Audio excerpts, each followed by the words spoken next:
नमस्कार दर्शक बंधु आपण समस्त को आम चैनल को स्वागत।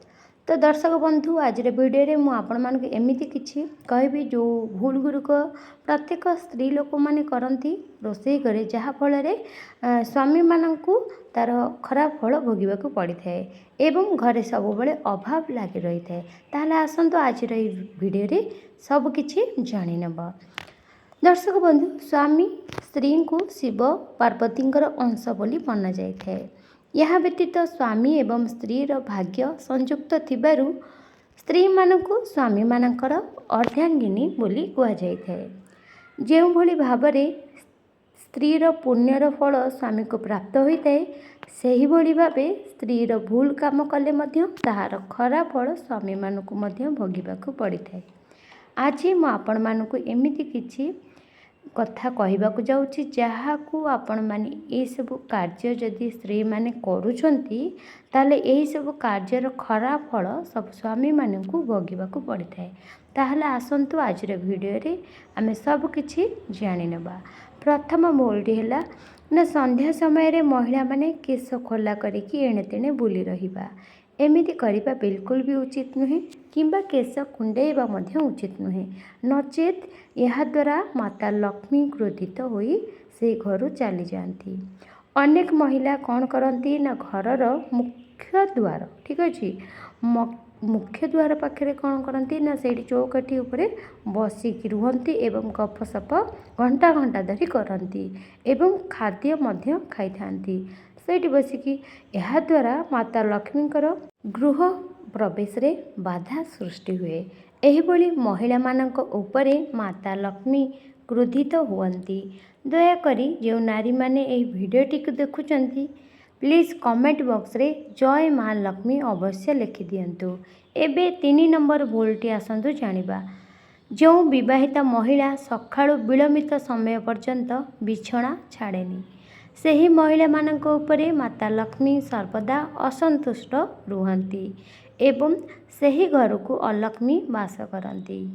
महिला माने सकाळु सूर्य उदय हेबा पूर्वर उठी जाती जदि एवं उठिक जदि स्नान करिकी पूजा पाठ आरती करवा उचित। यदि यही कार्य जो महिला माने करुछि तो सही महिला उपरे प्रत्येक दिन सबुदिन माँ लक्ष्मी आशीर्वाद रही थाए जहाँ फल से घरे सुख समृद्धि बजाय रही थाए। एवं आसंतु परवर्ती भोलटी 4 नंबर भोलटी जानिबा।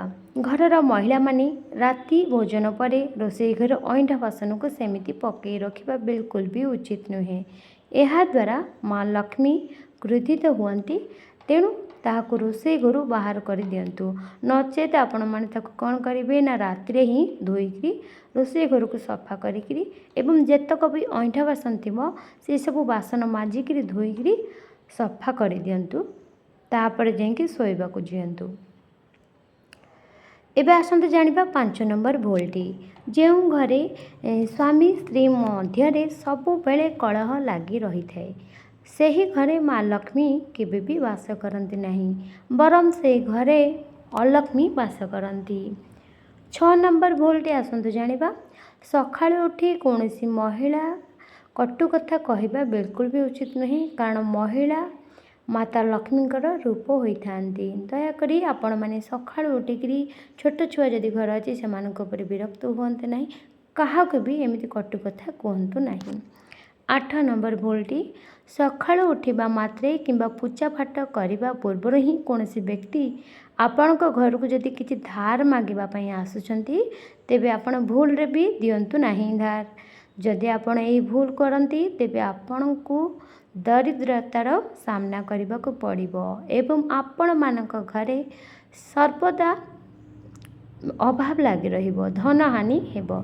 दर्शक बंधु आपण माने माँ लक्ष्मीकर आशीर्वाद पाइबापी चाहूले कमेंट बॉक्स रे जय जगन्नाथ जय माँ लक्ष्मी अवश्य लिखंतु एवं यही भिडियोटी को 5 जन सहित शेयर करंतु। देखिए माँ लक्ष्मी प्रभु जगन्नाथ आपण मानक उपरे प्रसन्न हेबे एवं आपण मानकर सबु दुख कष्ट हरण करिवे।